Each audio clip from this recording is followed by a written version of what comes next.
What is the weirdest situation you can imagine using it in?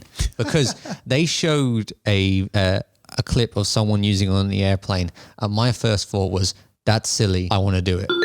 From Press Red, welcome to Functions.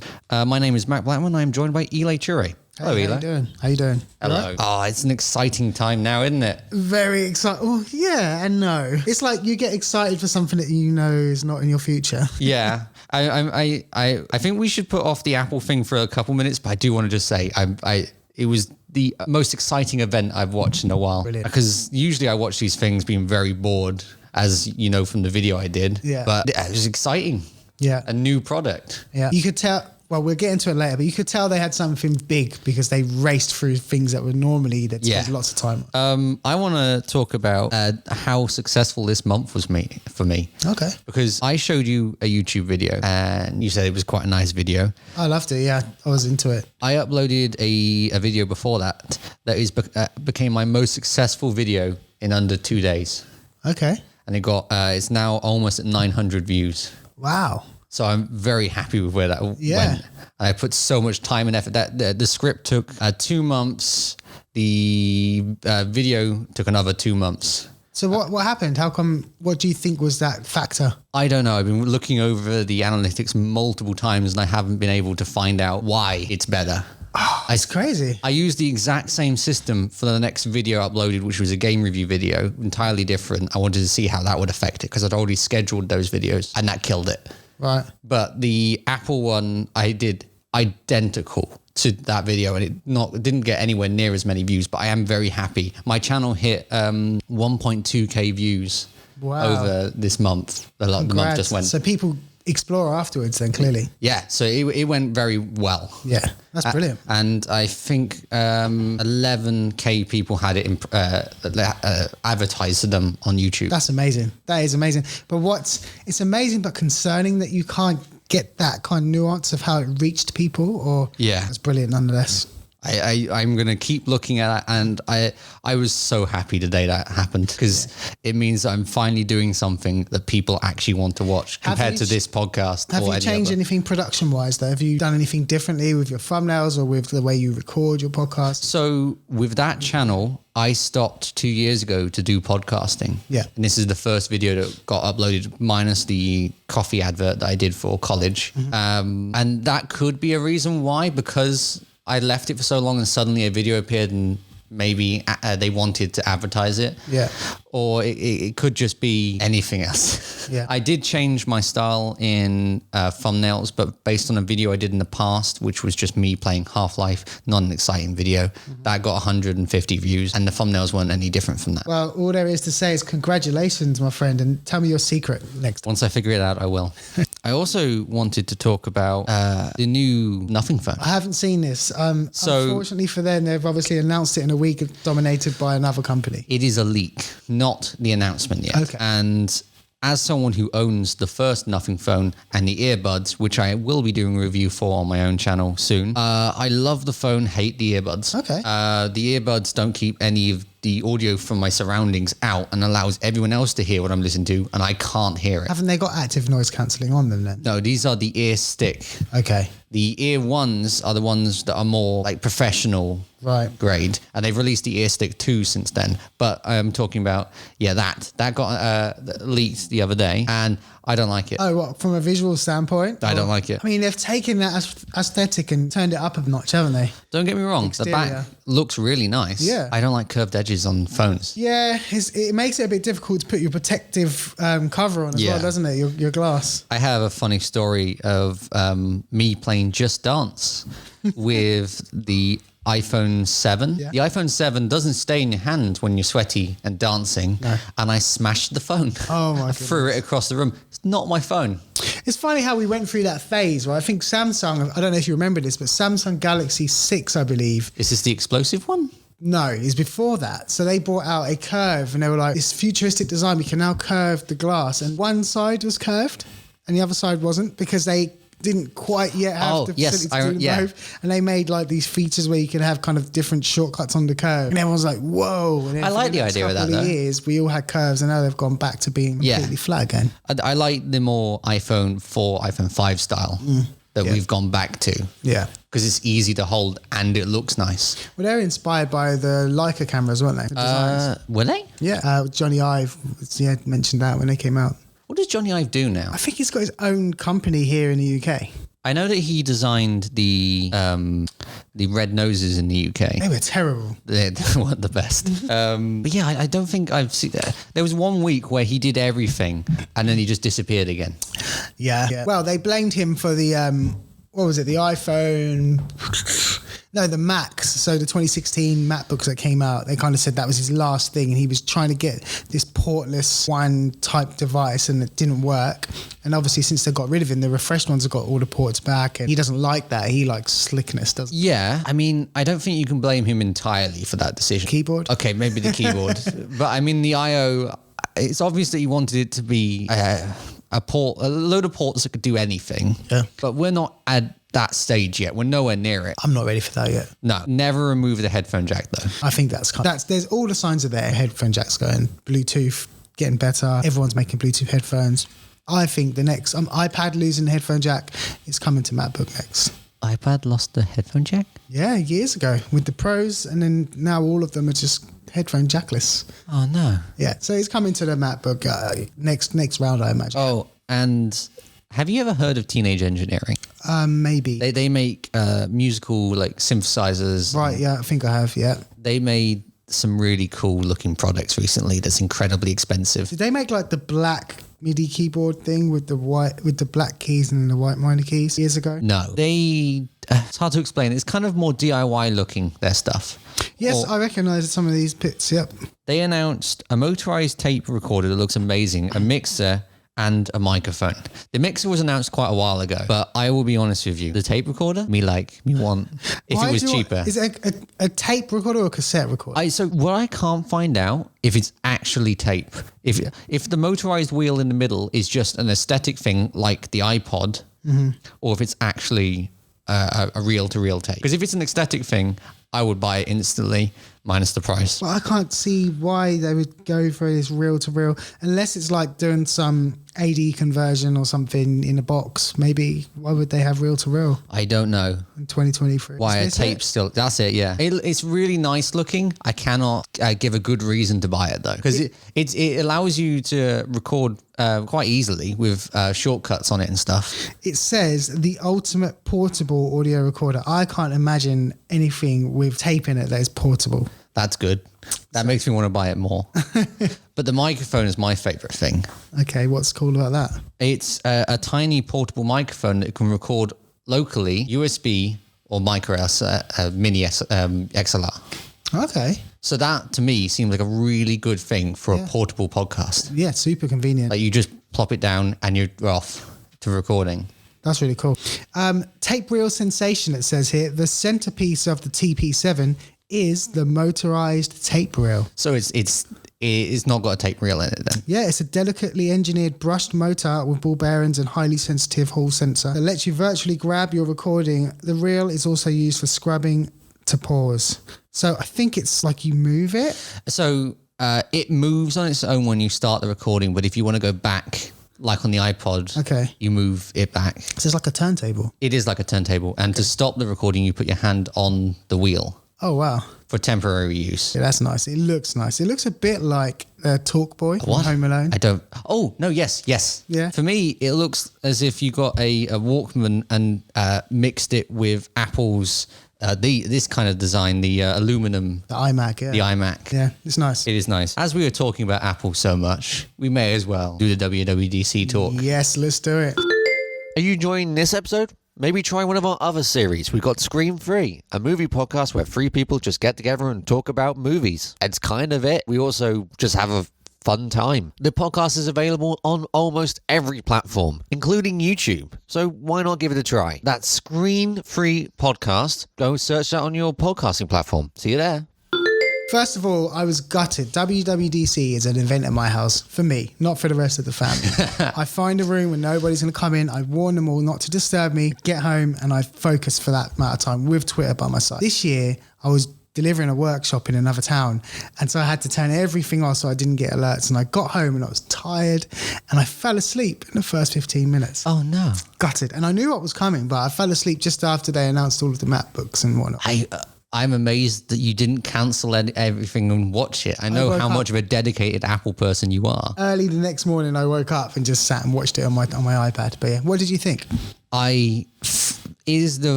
From a person who left Apple, this is the first time I've ever been interested to go back to Apple. Yeah. For many years, since the iPhone 6 came out and they did the silly laptops, I lost all interest in Apple and didn't want. I still watched every single WWDC hoping that it would get better, and it did. Yeah.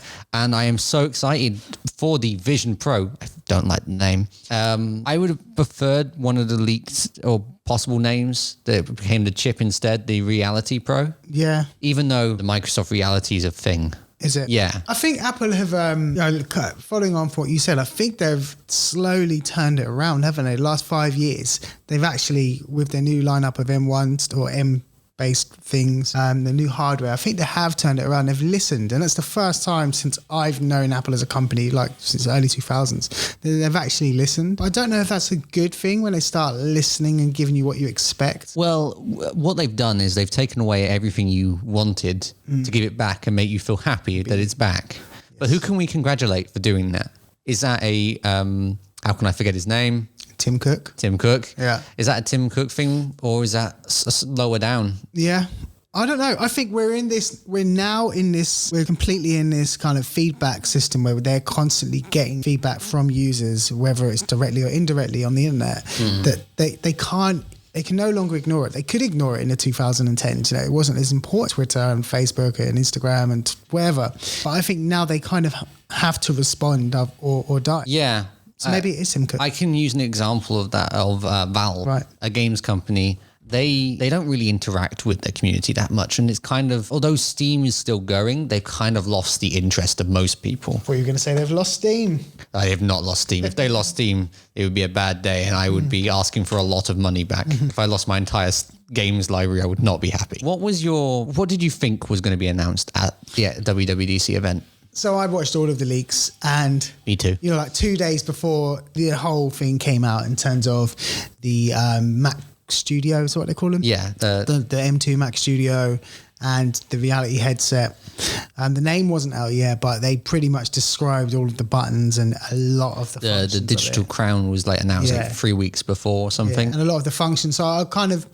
Although I was interested in that, I knew it's not a purchase I'm ever going to make. So for me, I really like the MacBook Air and I looked forward to seeing the MacBook Air. See, the MacBook Air to me was the most boring part of the show. Yeah. Because for me, all I saw was it's got a slightly better battery and its screen's bigger. Yeah. But sometimes it was boring because, it's just an evolution of what's already there, but it was a necessary thing that they required. They needed to fix that lineup.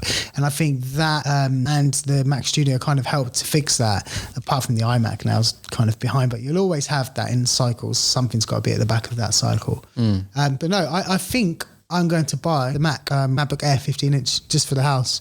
The price is right. I think they've hit the price just right, and they dropped the price of the smaller one too. Talking of laptops, I'm thinking... So I'm now torn in my mind between going for a computer that can be upgradable and can last me a very long time or a nice user experience. So I'm thinking of either going for the framework laptop with the AMD or I go for an old Mac. So this is the Intel-based Mac, not the current gen, because the current gen is, let's say, expensive for me. Are you talking about laptops, right? Yes. Well, I think I was looking at Intel's this week. I'm looking to buy a MacBook for my son, actually, because this is on the way out. And the budget is like £200. And there are so many now Intel Macs for around that, MacBooks for around that price, 2016, 2017 model. Well, not 2017, but I've been looking at the 2018 Pro model.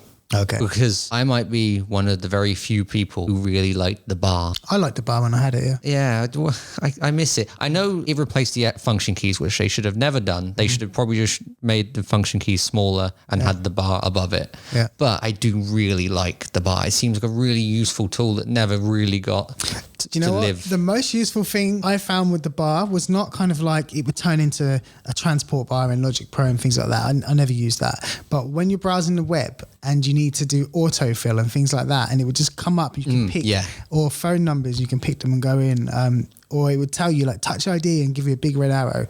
That was really useful. I know Touch ID is on the new one, but it was really useful. Again, they listened to the audience, and I don't know if they should have. Yeah, that also does bring us to a new bit of technology, the algorithm based like autocorrect, which is for a dyslexic person like me hopefully going to be amazing. I liked the little duck joke. The duck joke was quite funny. Yeah. I don't quite know what that's going to be like. It's kind of their only machine learning based thing in there. Yeah. And I'm glad that I saw many people afterwards getting annoyed at the fact that Apple didn't touch on AI at all. And Tim Cook did do a interview yesterday on Good Morning America, a show I never watched, but for that one time I did watch it. And yeah, he's not a fan of AI.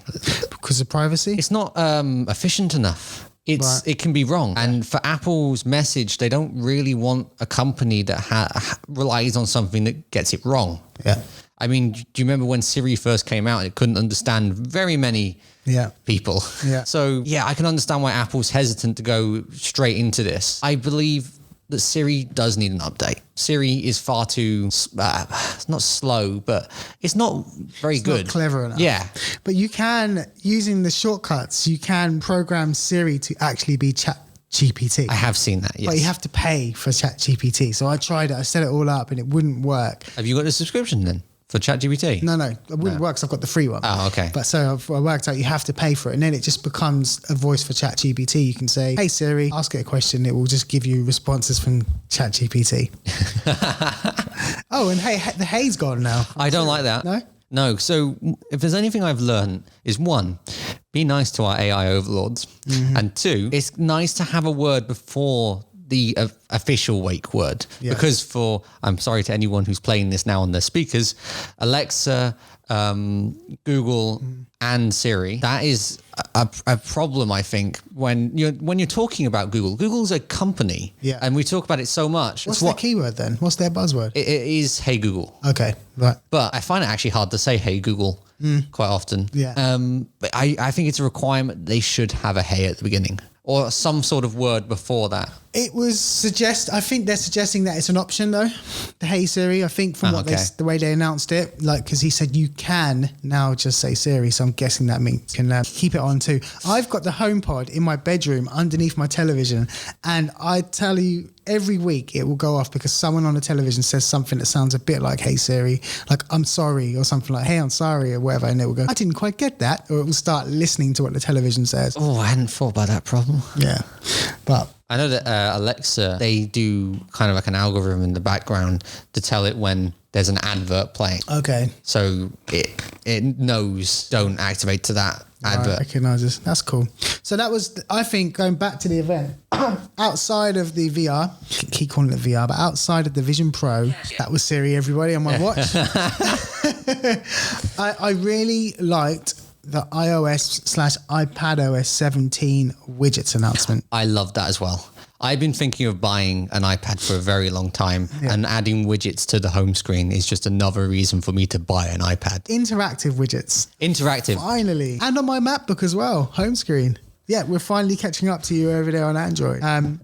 But I think, but the widgets look really nice on the Mac as well. So they do. I'm going to fill my whole desktop with widgets. Far better than on Android. I think Android is too much of a mess of multiple different designs because nobody, like Apple, they have WWDC where they talk to people about how they design it in this way so you can design it in this way, and they give you Swift code. Yeah. With Android, you got JavaScript, you got Python, do whatever you want. Do what you want, yeah.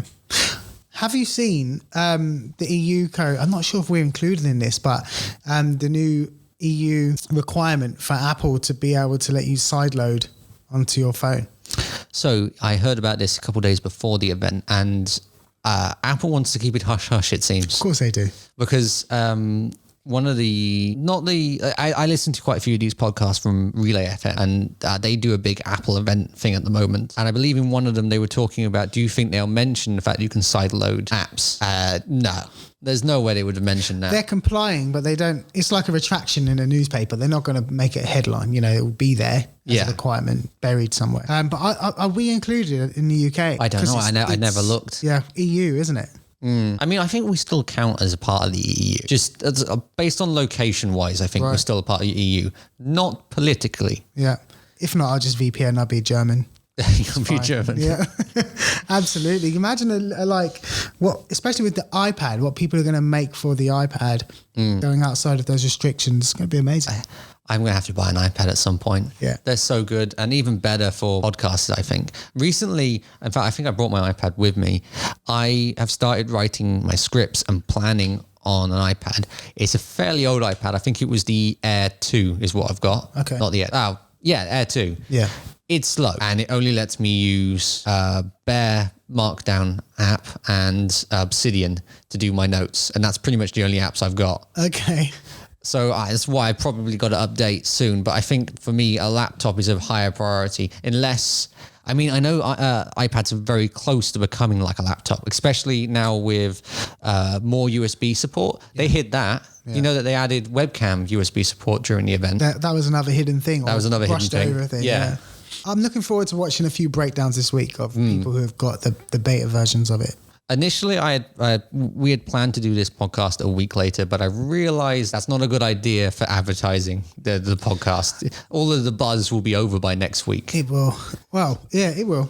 But what I think, because they're rolling out, let's move on to the big deal now. Hang on, I want to talk about one more thing before we go on to the big deal. I am kind of annoyed that there wasn't as much Dynamic Island stuff. A thing they announced in the last WWDC. Yeah. I think, was it the last WWDC or? No, it was the iPhone event. The iPhone event. Yeah. I wanted more from that. They spent so much time making it, and I know people didn't like it that much and just thought it was a fancy new graphic, but I want it in the weirdest place. Hopper. No, really? So I saw a Twitter post, because every so often I go back onto Twitter. Okay. And they had it so you'd hover over an application and suggestions would come out the side of what to talk to. Right. They showed that with a message, and I really like the idea of that. I don't think all the dynamic stuff I don't think the dynamic island should technically be down there, but dynamic applications at the top where the notch is. The notch that you can't see through. Yeah, but you can't see through the dynamic island either. They've got a couple dots, and that's entirely covered. Yeah, but they could make it kind of the width of the state. I don't know. A dynamic bar. Yeah, I don't know. But however, dynamic island wise, everything that they showed it working with the dynamic island. And so the features, how the dynamic island would interact with that feature. Oh, actually, that reminds me of something with the widget talk. You know, they added widgets to the laptop. Yeah. Didn't they already do that? Like years ago with Dashboard? Dashboard, but they got rid of Dashboard. Dashboard was its own space, but then you could incorporate it into the main space. They got rid of it, put them into the wherever this bar is, and now they've brought it back to drag across. So yeah, they've gone full circle. However, Dashboard was a lot like the Android experience, where anyone could make anything for it, and any shape and any size. And now they've kind of established this kind of size standard, haven't they? They've got 3 sizes. Yeah. And it's better. So the last computer I owned from Apple had Dashboard. When did they get rid of it? Dashboard they got rid of it with Big Sur, I believe. Mac OS 11 or whatever that was called. I remember playing with the leopard puzzle. Yeah, that's great, wasn't it? Spent so much time doing that. I think I used to have the cinema widget, and what else did I have? There was I also had the cinema widget. Yeah, there's a couple I had, but you could just go anywhere and download like widgets for it. It was great. I don't think I ever downloaded one. You're not? I think I just kept to the basic Apple ones they already had there. Yeah, that's cool. Okay, let's talk about it. Let's talk about it. $3,500. Nobody's going to buy it. Okay, so it's not targeted towards people, is it? No. It's targeted towards these companies that want to test it. People like Marcus Brownlee or Linus Tech Tips. Either way, it's those kind of enthusiasts with a bit of spare cash and clout. But it is really cool, this device. And I still believe this shouldn't have been called the Pro. This should have been called the Developer Kit. Yeah, But developer kit, from a marketing perspective, has this kind of it's never going to be for you type thing. I remember when I had a developer Google Glass kit and stuff like that, and I thought, oh, well, that's never going to reach us. Yeah, but it's also £3,000. But this device is exactly who Apple are. This is what they do. It's £3,500. They know we will all aspire to get this, but we can't afford it. Yes. And it'll be $3,500 until it's not. And then when it's nearly affordable, but just a bit too much, we'll all buy it because now it feels cheap. But now, for me, this brings a question of when they do just the vision, how much will, how many features will be taken away from the basic version? Well, did you watch the MKBHD video? Yes. He kind of established and broke it down into the 3 C's, right? So it was like, what was it? Computing. The thing he was really proud of, and now I can't remember it either. Yeah, one of them was entertainment, one was computing, and one was something else. I think if they're going to get rid of the Pro, it will just be an entertainment device. Was it production or another word for Content production? creation or something, or creation? Creation, maybe. Yeah. I think they'll just break it down to you can watch your Netflix on it. That is what I'm most excited about. Yeah. For someone if I would love to not have a TV, which is a very weird thing to say, I'm more than happy to get rid of a TV to just own one of these. But the only problem is you'd have to replace it every year because it's Apple. Yeah, I don't think that's a weird thing to say. I think televisions in the last 10 years for people that have grown up, from maybe a 10-year-old, have become largely irrelevant. How many teenagers have a TV in their room nowadays? Probably a lot less than teenagers that did 20 years ago because they're irrelevant. You've got a small television with you. So I think you're right. So as I said, I think last time, I've given VR production a try. Not making anything in VR, but I just used a desktop in VR, and it's an entirely different experience, and it's amazing. Yeah. But I had controllers. I like controllers. I do not like the idea of the hand thing. I love that idea. I loved it. I saw Brian Tong and MKBHD who both tried it, and the fact that gesture works so well. You can relax your hand and... Too well, as he said, just itching his face or playing with stuff. His hand. He's going to need some refinement, but I mean, that really works for me. And being able to look at my MacBook and then have my screen come up, and I'm guessing I would then be able to extend my display if I wanted to. I hope that's something that you can do. That's got to be, surely, because I just go into my MacBook settings and say 5 screens. That's amazing. And you can use your keyboard.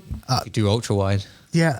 Listen, that is, in my little recording studio, that would be where I'd use that headset. I'd sit down, I'd have a wall of screens, a wall of mixers, a wall of kind of plugins. It'd be amazing having, plus the apps they're going to be developing for it. The app I'm most excited about was the app I wasn't expecting to be announced. No. The diary thing? No, the journal, that was interesting, but I don't think that was not a tool I'm going to use. No. What I'm excited about is the fact that Disney Plus is on the headset. Yeah. With so much integration than I expected. Yeah. They showed off you can hold the dark saber and sit in the spaceship while watching Mandalorian. That looks cool. Looks cool. As well as the fact they have IMAX support on Disney Plus. Okay. So you could watch in IMAX. Right. The size of a river. Yeah, real IMAX, yeah. Yeah, and they even got Papa John Iger out, didn't they? They got the big guy out, big guns out. So Disney and obviously Disney and Apple have obviously always had that relationship. They've been very good friends for a very long time. Steve Jobs was on the board, wasn't he? He gave them Pixar. Yeah, he was on the Apple board. Was he? Yeah. So, they've always had that entanglement. But I just think they've got Disney on board because they're a powerhouse. Everyone else will fall in place by the time this comes out, Q1 2024. I don't think it's going to be long until apps come out on this. The big guns are going to be on there. Netflix are going to be on there. In fact, think about production kind of plans and things that are getting greenlit from now on. They'll have a remit. Netflix will say, look, okay, so what are you going to be able to do for things like these platforms now? Okay, cool, we'll green like that, because they're going to have a segment of their things that are available. And it's not just Apple. Now, Apple is setting the standard. As you know, the trickle down will happen quite quickly now. And VR, 3D movies and things like that might have a minor comeback. I hope they do. So the initial title for that video, I named it 3D Movies Are Back. Yeah. Because it was funny to me to name it something that was the least important part of the entire event. Yeah. But I'm kind of looking forward to watching 3D again. Yeah, Avatar 2. Yeah. Wait, is Avatar 2 3D? Yeah. Have you not seen it? I haven't seen the movie yet. Oh, okay. I didn't know it was 3D. I thought they gave up on that technology already. It's the foundation of the Avatar series, isn't it? Because James Cameron developed, like with the Sony dual lens system and whatnot. He developed that technology. I know that they had the new dual lens system with the detachable sensor. Yeah. I didn't realize that was for VR. Yeah. He pushed that, and he kind of worked in conjunction with them and some other companies. So he's never letting that go. I find that weird. Yeah, I also find it weird that Avatar seems to be his passion project. Yeah. When I think it's the one with the least amount of story out of the movies he's made. Oh, what's number 2? Has it got a better story than the first It's got one? a better story. It's brilliant. Is it? Okay. Because the first one I found very boring but looked nice. The first one looks terrible now. It really looks like watching an old Shrek film or movie or something compared to this. But yeah, I'm looking forward to, basically I want to go to an Apple store and wait in the line because there'll be a long line and try on this headset for an hour or two. I don't think the Apple store here will get it. What do you think? No. Well, it's tiny here. No, that's not an Apple store, I is was it? into But, that. if we go to Chapel Fields or if we go to Cambridge or whatever, then yeah. I have to travel all the way to somewhere nice to just... I'll travel to Norwich to try that on, that's fine. What would you buy it for entirely? I know you talked about you'd have all the plugins and stuff, but what exactly would you use it for? Because personally for me, actually one of the huge things that I don't like about it is there's no keyboard support. There is Keyboard support when you have it on the desktop. You do not have keyboard support directly to the headset. No, they had a Mac, they had a wireless keyboard in the advert. Yes. So I watched a conference afterwards talking about the fact that they do not have support. Oh, well, that was misleading because that was obviously connected to a computer somewhere. Because my dad also said the same thing, and I was thinking, I don't think that's how that works. So I watched, listened to 2 more podcasts where they discussed it, and then looked at a conference, not by Apple, but like a side-off bit from Apple, talking about the fact that keyboard does not have integration with the headset. I'm not worried about that. That's coming. That's coming. Yeah. There's no way that doesn't come in some software update, But what would I use it for? I guess the answer is Logic Pro. Logic Pro is my go-to app. I use that 90% of the time. So that would be me. Just being able to surround myself with timelines and apps and that's also my dream, to have so many timelines. I'd have the editing timelines kind of, I guess. Oh, that's interesting. I've never had to thought about that before. But would you have it as a separate tab that you could move, or would it be attached? Well, with Logic would it be Pro, like one big window? Like most programs, you can separate all of the segments if you like. You've got a big enough screen. So yeah, I have my mixer, but I'd separate my mixer into main mixer, bus, master, all my plugins. Then this would be amazing. Then my timeline, maybe my loops menu.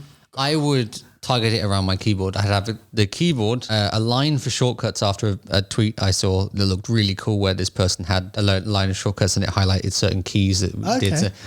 And then the timeline above it, so I could quickly move my hand to edit those bits. Then far off in the distance, in the biggest size I could possibly have it, is the actual output. And then audio maybe like down to my side there. As you can see. Imagine plugins. What a developer's going to do with plugins. You can imagine being able to just interact with a plugin rather than use your mouse. Multi-touch mixers. Apple on the iPad version of Logic Pro, which I've been messing with, have got I think it's called Beat Remix or something, a little plugin, and you can kind of chop up beats in real time. But imagine doing that with your hands. Oh, it's amazing. Here's a weird thought. Beat Breaker, that's what it's called. Fruit Ninja. Gaming is my least interest. I do not think that gaming is what this is for. No. That's why, like in the script I did, this is the best VR headset for non-gamers, because it's not targeted towards gamers. It may be the best technology you could ever put in at this current moment of time, put in a VR headset, but it's not for playing games, is it? No, it's Apple are aiming at the creative market. That's what they do. Yeah. And it's, that's why they showed InDesign and things like that. That's why I want to go back. Going back to it, the headphones, I don't understand them. Will everybody be able to hear what you can hear? Yes. Well, that's terrible. Yes. That is the kind of basic with most headsets. Like with the Oculus that I've tried, it just plays the audio out and everyone can hear it. I don't like it. I specifically remember going over my friend's house and bringing the 990 Pros with me, which are open back headphones that everyone can hear, but the audio is so much nicer. Yeah. The difference is, have you ever looked at the Valve Index? No. They developed a technology for having the best audio quality you could out of this, but they don't touch your ears. Okay. Like they hover above them. It's kind of going to work like that, but instead of hovering above them, it's attached to your side and directing towards your ear, kind of how like a traditional earbud works. Yeah. Well, I can imagine you will get a better sound from it not being over your ear, because that's why open back headphones are great, because you get a sense of space. But I'm just going to wear my AirPods Pro. It's fine. But that, for me, the biggest problem is not having over ears, because you can't wear over ears on those headphones, I don't think, because they would, one, cover over those speakers that are acting as a sub as well, and two, it's not going to be very comfortable. No, AirPods are the way forward. And I'm guessing if you connect your AirPods via Bluetooth, it disconnects those speakers, and Bob's your uncle. What is the weirdest situation you can imagine using it in? Because they showed a clip of someone using it on the airplane, and my first thought was, that's silly, I want to do it. Yeah, I mean, there's plenty of weird situations. Driving a car, it's got pass-through, so you could technically see what's going on and have overlays. That could be quite weird / interesting. I'm wondering, so that's going to be a problem, isn't it? It's definitely going to be illegal. Yeah. Someone's definitely going to try it. Yeah. So what's Apple going to do to stop that? Well, they know when you're driving your car, your iPhone comes up and says you're driving. So perhaps they have a warning and a disclaimer or something like that. They can't just shut off the screen though, can they? No, because then you won't be able to see. I guess they'd have to shut down all of the features. Yeah, so you just see through. Yeah. But imagine that, like it will be the ultimate heads-up display. Literally a heads-up display. That could be cool. That is a really cool idea, but definitely dangerous. Yeah. Like the battery dies mid-drive. That's CarPlay. Yeah. Is it? Like that. I've never used CarPlay. I've used Android Auto, which I liked. Yeah, CarPlay's cool, but we're wondering where CarPlay's going to go. And actually, they showed last year at WWDC. They did, yes. The future of CarPlay. Now, that layout they had on the screens could easily be applied to the VR. I believe the first BMW that was supposed to launch this year with that feature, but it got put back. Okay. And we don't know if that's because of Apple or because of BMW. Okay. Well, you know, BMW do the pay-as-you-go features. So this year they've released a model of their new electric car that's got rid of that. But in the past 5 or 6 years, every car's got every feature, but if you want electric heated seats, you've got to pay monthly for them. And it gets activated. If you want CarPlay, you have to pay monthly for it, gets activated. And people obviously didn't like that, and they've started to take that away. So maybe it's something to do with them and not. Yeah, I don't do a lot of driving. I'm still doing my driving lessons, so I can't really share my opinion that much on this. Yeah, and I don't have CarPlay. I have a very old car, but I've used CarPlay a lot. I want to talk about an idea that I had for it. Okay. So I believe it won't be long until developers do this, but what about the Apple Watch? How can the Apple Watch integrate with the headset? Because the Apple Watch tracks your hand. Yeah. And gives a load of data to it. So I'm wondering what developers will do by connecting this to the goggles. Health, I imagine, is going to be a forward kind of at the head of the pack for that. I was thinking of instead of having to click if people don't like that, you can use it to select things. Yeah. Like you pointed it and click, like the Wii. Cool. Yeah, that can be cool. Games and things like that. Yeah. Also, I think if you imagine you've got an Apple Watch, you've got a headset, you've got a phone somewhere in the room, people with disabilities are going to have so many more options if the right developers make things, because you've got all of these sensors around. And you can use your natural movement and your natural ability that some people that might not be their hands and fingers, it might be. Yeah, I hadn't thought about that. Limbs. So this just allows another way, because for a while now, disabled people with, I think, cerebral palsy, I think it is, where they can't move, but they can move their eyes. Yeah. They've been typing with their eyes to talk. So that eye tracking could be really useful. That could be really useful. Someone's going to develop that, some organization or even some body are going to make something for that. That does also bring up the really awkwardness of not having a keyboard yet again. You have to talk to it. Well, no, there's a virtual keyboard. Did you see that? I did not see the virtual keyboard. Yeah, so you can request a virtual keyboard come up and you can air type. So now you can hit people in the face. Well, it's very much that Tom Cruise movie now, Minority Report. Oh, you haven't seen Minority Report? 2001, go back and watch it. It's a great movie. All right, fine. Yeah, so Minority Report, he's a future crime cop. So pre-crime. So I know you're about to murder someone because technology's told me, but the way he finds out is he's got this kind of AR computer. This is going to be a very bad comparison. Like Captain America. In one of the movies, they have the quadcopter things go up in the sky, and they have an algorithm in it that can detect who's going to commit a crime before it does. Sounds like the same thing. Captain America. It was the Captain America movie. Yeah, It was the second one. They did the first one. I think it was Winter Soldier, actually, the one that they did it in. I haven't seen that one for a long time. But yeah, the computer in there is exactly, I think Apple's team had that film on every screen while they were developing, because they kind of just took the whole thing. It is an incredibly sci-fi thing. Yeah. Me and my dad were spending the entire time going, wow, it's a sci-fi future. Yeah. Oh no, is it a dystopian sci-fi future? Because it's Apple, maybe not. Yeah. Because of their hyper focus on privacy, but however, the trickle down is going to be huge. Yeah. Google, you name it. I find it weird recently. So I didn't trust Apple, but then recently I think it's through their designs. I trust Apple again. I don't trust Oculus because nobody trusts Oculus. That's Facebook, right? Yeah. Or Meta. Yeah. Yeah. And I don't really like Microsoft that much. And somehow Apple has managed to get me back to trusting them. I think whether you like Apple or not, the consistency is there. And we like consistency. Google have never been consistent. They'll introduce something, they'll remove it, they'll go in one direction, but then ChatGPT would be huge and they'll go, oh, we were always going in this direction anyway. They flip-flop. And Apple are consistent. So if you don't like them, you know not to go with them. If you do like them, they're not going to change. I want to, finally, I kind of want to talk more about that aeroplane thing. Would you sit on an aeroplane? Because ironically, out of all of the things I've talked about with my friends who aren't Apple people, they don't like the headset because they're not Apple people. Yeah. Ironically, we talk the most about it in an aeroplane or in public situations where you've got it on your face. Yeah.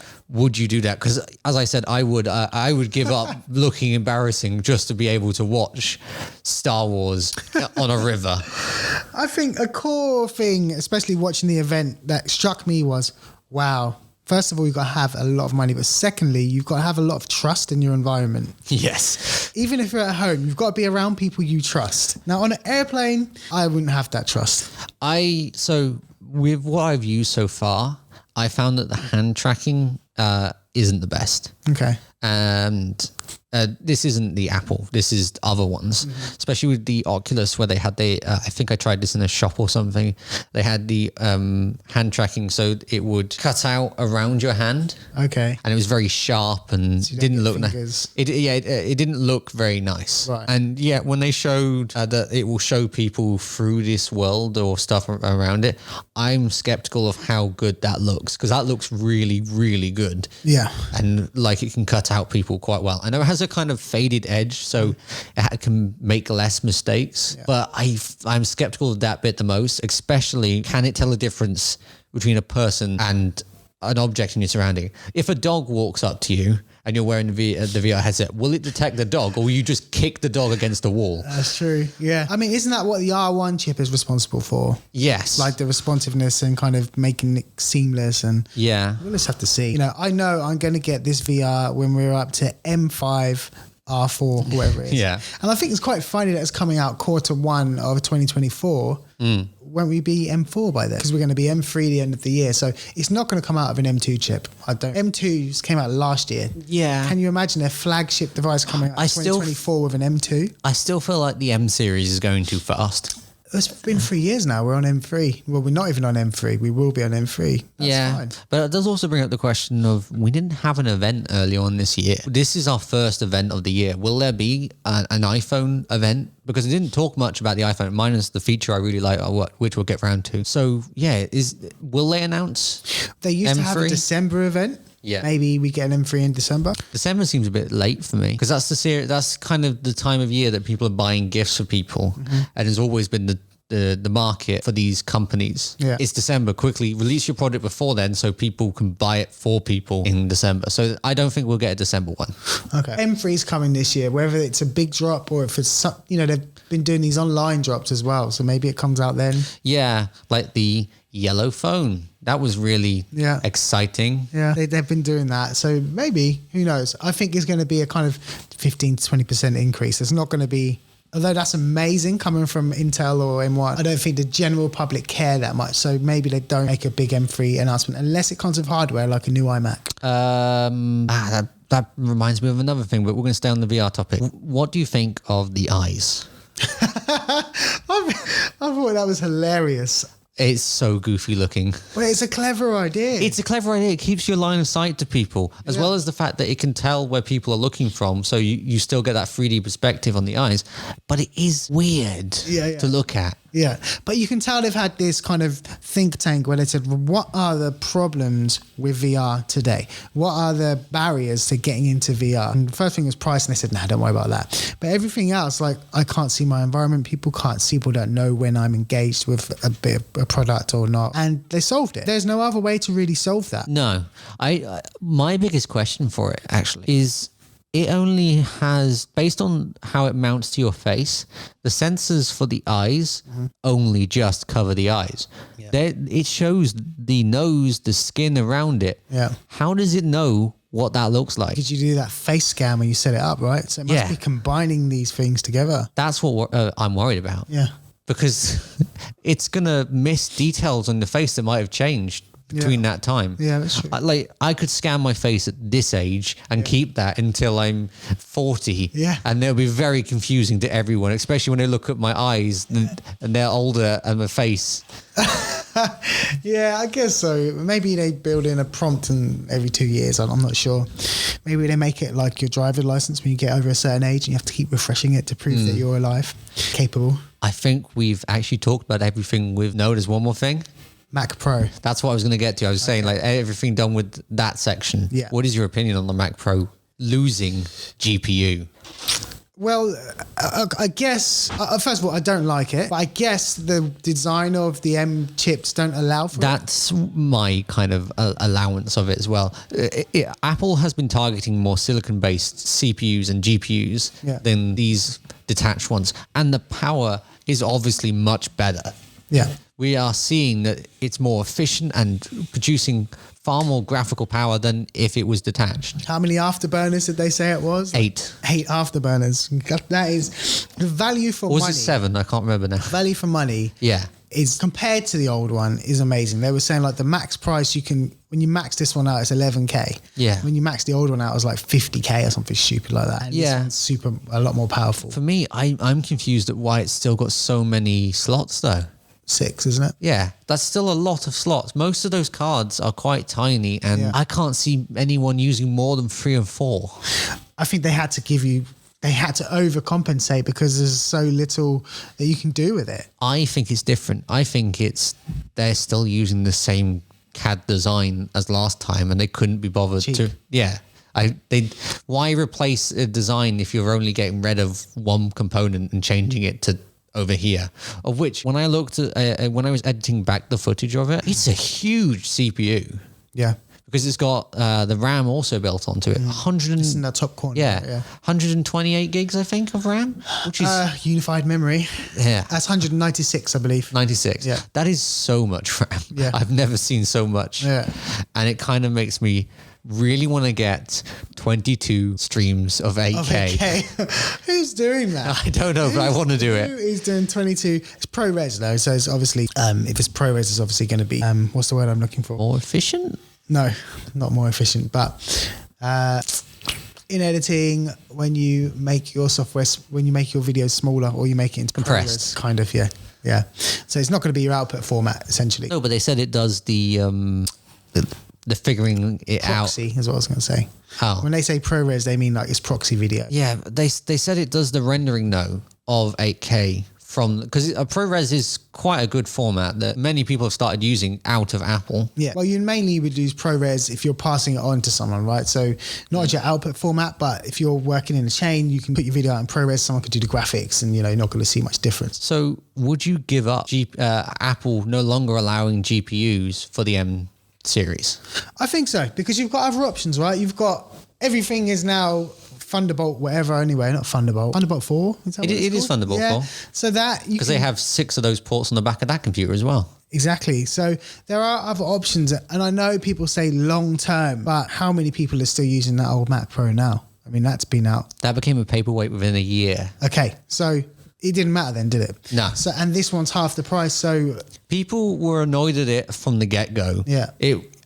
yes, it allowed you to add a GPU when you wanted to. Only certain GPUs, and Apple stopped supporting it because I think did it release in 2018 or something, or 2019? 2013. Was it? Yeah, look it up. I swear 2019 might have been the last refresh of it. Absolutely. Oh, no, it was 2013 a trash can.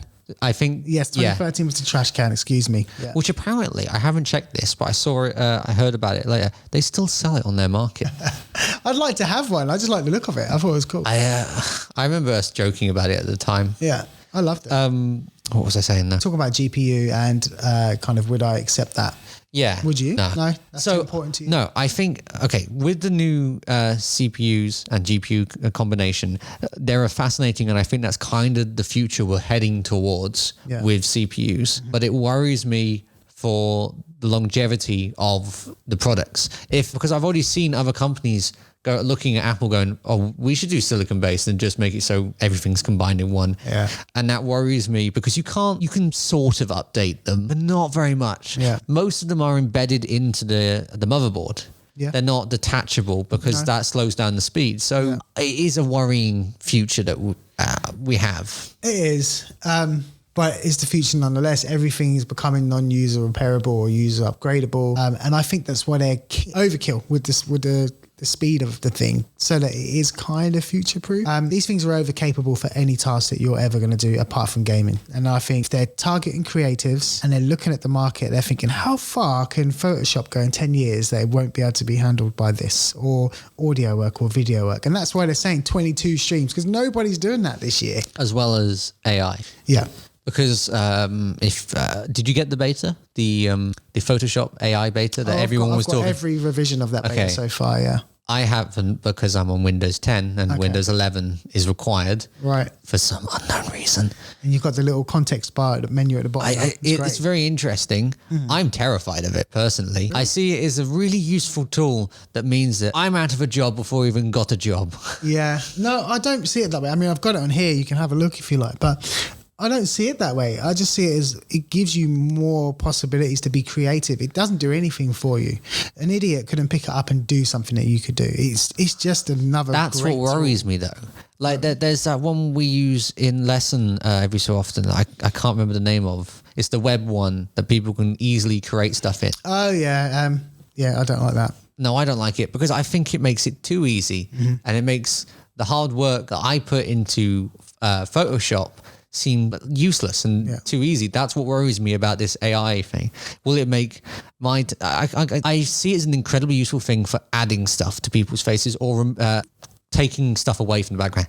If I don't have to try and cut out or green screen anything ever again, I'll gladly swap over. Yeah, it's great. It's great. I mean, it's not just that, right? You can expand backgrounds, you can copy scenes, develop scenes, you can remove shines from people's heads. I mean, there's so many tools that you have to have the creative thought to use, and that's the key thing. You will not use this tool effectively if you're not creative enough to think of a problem to resolve or to notice a problem, and it will be used in that way. When you turn it on, that context bar is hidden, so most people won't use it. Oh, okay. Have you seen Paul Hibbert? He's a guy that usually reviews Home Assistant stuff. Okay. And like pretty much technology like the HomePod and stuff. Yeah. But this time he decided to talk about AI Photoshop, and he showed it doing exactly what you said of extending a background. He got the my dad's going to hate me for this, a scene from Star Trek.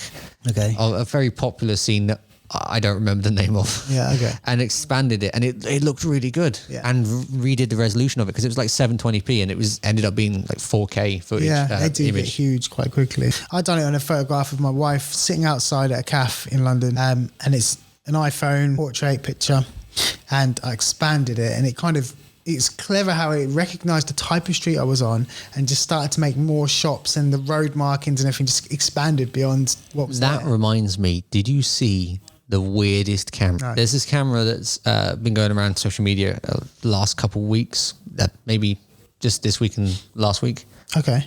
It looks like a mole.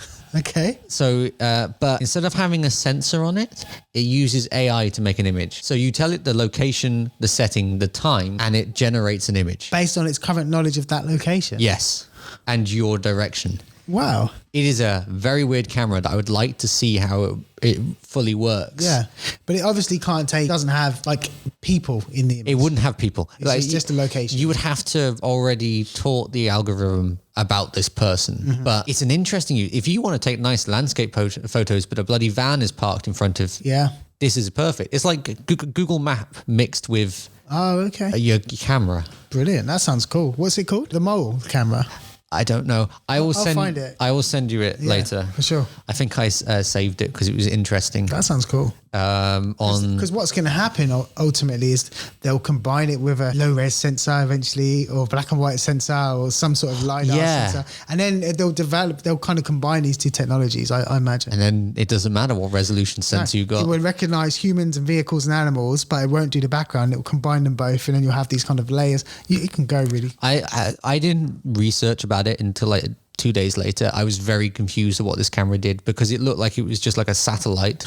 And I was very confused at how it got the image. And then my dad told me like a day later, it's AI based. I want to talk about one more Apple thing. Mm-hmm. And for everyone else, it probably doesn't mean much. But for me, it's the thing that kind of sold me on coming back to iOS. Can you predict what it is? Can I guess? Yeah. Was it something at the event? Yes. Okay. I think the thing that really got you, no, it wouldn't have been FaceTime, would it? The FaceTime features? No, I wouldn't care. Okay. When they said gestures for that, I was like, oh, great. So now when I'm happy about something else will happen. Yeah.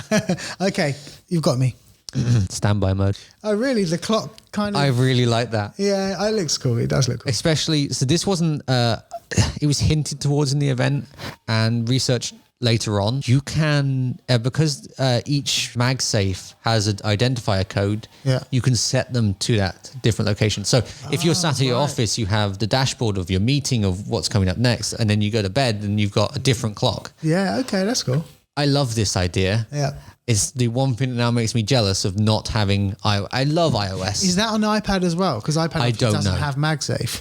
iPad does not have MagSafe. No, then. That would be more useful on iPad for me. Yes. Because I have my iPad sitting in that orientation and charging at night. My dad went to go and buy the dock as soon as he saw it. They don't have it on the store yet. Yeah. So they're going to sell. They're clever. Yeah. Yeah. I'm very happy with that idea, and I would gladly go back for that. I still think the iPhone looks ugly though. Yeah.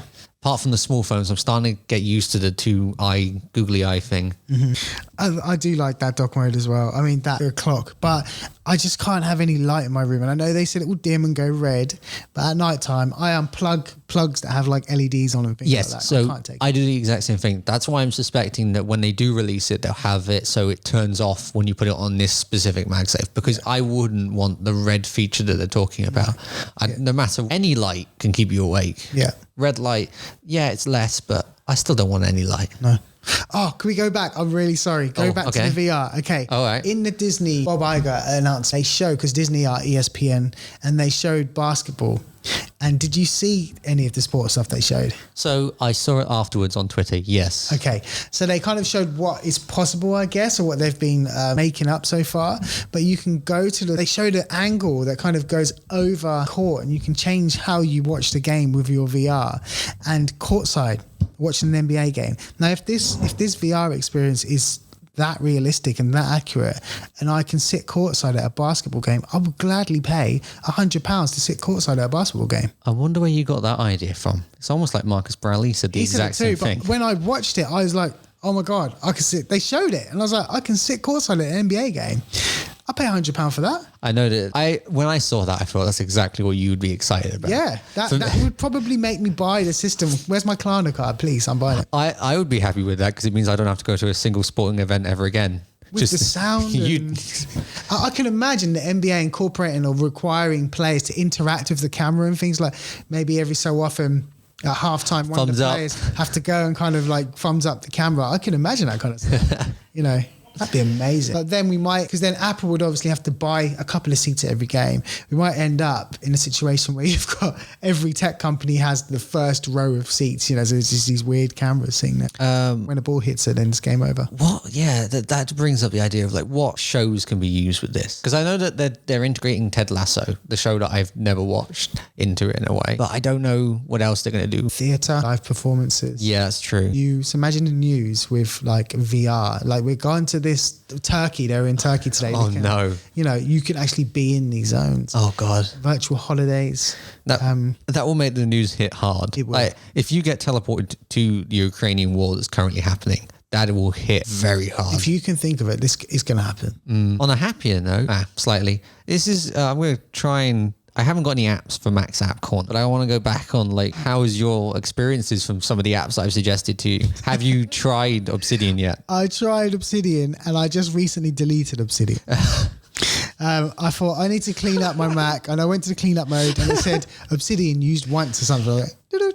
So that went well then. Yeah, I tried it. But again, I think I'd make do with notes and stickies. That's how I organise my life. Okay, so that's one suggestion down. Yeah. The second one was the app that I use, Artifact. Have you given Artifact a go since then? No. Okay. Well, then I wanted to complain about it. I loved the app when it first came out, and with each update they've given it, it's got worse in my opinion. Oh, really? So I would like there to be an option so when I click on an article, it automatically puts me into just reading mode instead of loading the entire HTML page up. But what annoys me the most, they added emojis. You don't like that? No. I do use Artifact. Sorry, I do. That's the one I look at my tech news on. Yeah. Yeah. It's great. I also don't like that they've added news headlines to it. I think it's a great app. I would like, I agree. I think that's a great feature. Please let me turn it off because I only want to use that news for tech news. I do not want to use it for any other news. Yeah. I want it to be one location for all my tech news and then I can back out. Yeah. And Maybe now that's a future update. And now I'm getting news from other news feeds that I don't want to know about. And the emoji system. Why? What do emojis do? So you can give a selection of a few emojis. Can you respond to articles with emojis? Yes. Or something? So they added in the fact that you can talk to curators and everything. But I like just having likes, of which I can only see at the moment. But if you click on it, where's it gone? Oh, no, it's gone. I had emojis. They're gone. Did they get rid of them? Did everyone complain of them? They had emojis like a couple weeks ago. Oh, maybe they got rid of them. Good job. I'm kind of happy about that now. Yeah. Because it's such a huge takeout of the app. The app's all sleek and black and white. And then you've got these bright and colourful emojis just covering everything you were looking at. And were they on the bottom bar? Yeah. Right. So where the like button was, that they had the emojis there. Obviously that didn't work. I wonder if it's actually for the discuss one maybe instead. No, it just seems to all be gone. Good. Yeah, I'm happy about that. Cool. But there is a successful app that you recommended to me that I actually use regularly. So one day I'll convince you to go to Obsidian. Oh, we'll see. They got the draw feature now, so you can make your own sticky notes from inside of it. Listen, stickies are fine for me. The only thing Apple should do is sync stickies across all of your devices. Stickies is obviously a legacy app really for Apple. And I'm surprised it's still there. You mean Notepad? No, stickies. See, Notepad is fine. I use Notepad, but why can't I have stickies on my iPhone? Now we've got, what are they called, widgets. Can't they have stickies widgets on my wallpaper? That'd be amazing. All my stickies across both. Apple, if you're listening, please. I think you're the only person who would want that. Please. I can't. Apple. Okay, I guess I can see that as like a quick note-taking thing. Yeah. All right, yeah, I can see that. That'd be cool. But I fear that stickies are going to disappear in iOS or macOS 2015 or whatever. 2025, sorry. We can go into my final app suggestion. Okay. Have you ever even looked, apart from when I sent you the invite, at Cron Calendar? No. You know me in calendars. I've got Outlook. I've got calendars in Apple. And that's it. Sorry. I live by Cron Calendar now. And it's not even available on my phone. Oh dear. I have to take weird ways round to it. What do you think of the new what's it called? What's it? AirDrop. Oh, AirDrop's an amazing feature now because, the gimmick of you can touch your phones. But the fact that you can leave after you started a transfer. The gimmick that they initially advertised AirDrop against. Yes, they did, didn't they? Because that's NFC touching. Yeah. And now it's the opposite way around. But just look at that. NFC was like all the Android people were like, you haven't got NFC. None of them used it, right? It wasn't implemented. Apple came up with AirDrop. Everyone wants it. Yes, agreed. Non-Apple people will tell you they like AirDrop, right? Because it's a modern way to Bluetooth things to people. Obviously, it's not just Bluetooth. But Bluetooth thing, I never thought about this, but Bluetooth. What is AirDrop made out of? Is This it? is a combination of Wi-Fi and Bluetooth and GSM. So radio it's network. just all of them together. Yeah, it kind of works out what's the most efficient way. But you know, back in the day when I had my Nokia 6110 with Bluetooth, and I could send ringtones to my mates, it was actually quite an involved process that I knew, and I didn't think about it. Not most people wouldn't use that because it wasn't obvious. Apple always find a way to make something a bit more obvious. People then use it, and sometimes I think the trade-off is they're not as advanced, but you have to weigh out: do you want users, or do you want or do you want functions? And what do you think of the profile thing? Profiles in Safari? No, that I find it funny they introduced that. We invented profiles. Google, Firefox. So what profiles are you talking about?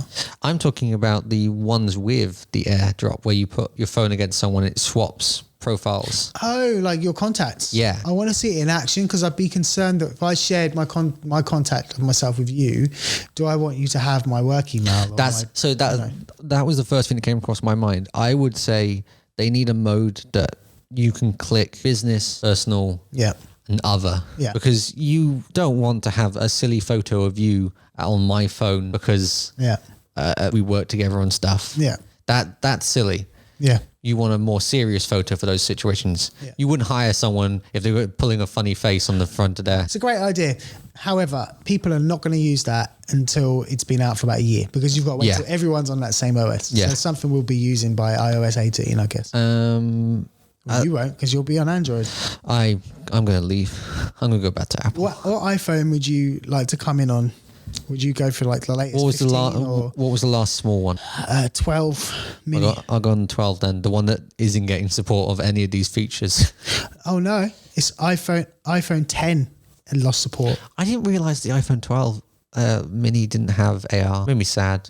Is it not? No, because I was testing out the weird graphic they had to announce the event on their website. It was, because it's the LiDAR camera, right? Yeah. But no, yeah. So iPhone 10, I found that I was a bit upset when I looked on the website and saw that iPhone 10 is no longer supported because to me, iPhone 10 is the first the first of the modern iPhones, right, with Touch ID, Face ID, and now it's not supported. And then I looked and it was 2017 released, so it lost its support after 6 years. That's the shortest time I think Apple have done that. If you want my honest opinion of which phone I would go for, iPhone 4. iPhone 5S. Okay, well, I've got one at home if you want it. I also have one. You can have it for free. I loved that phone. It was the best phone. Yeah. And it had the touch. It was great. Touch ID. And I miss the physical button. I understand that it makes it last longer, the less buttons it has on it. Yeah. But buttons are nice. Buttons are overrated on a phone, I think. Buttons are nice in a car. Buttons are nice on your oven. But on your phone? I disagree. You wouldn't have... I was about to say the iPod, but I mean, they kind of got rid of all of that, didn't they? Yeah. I guess we call it a day here then. This might be our longest recording yet. Yeah, it was a good one. I enjoyed it. I'm going to have fun sitting back, listening to us and editing it out. You can check out Eli's work on his YouTube channel, WTKA, or follow me at MacBlatt at mastodonapp.co.uk. You can send your questions to us on Twitter at PressRedPod, and thank you for listening to this episode of Functions. We'll see you next time. Goodbye.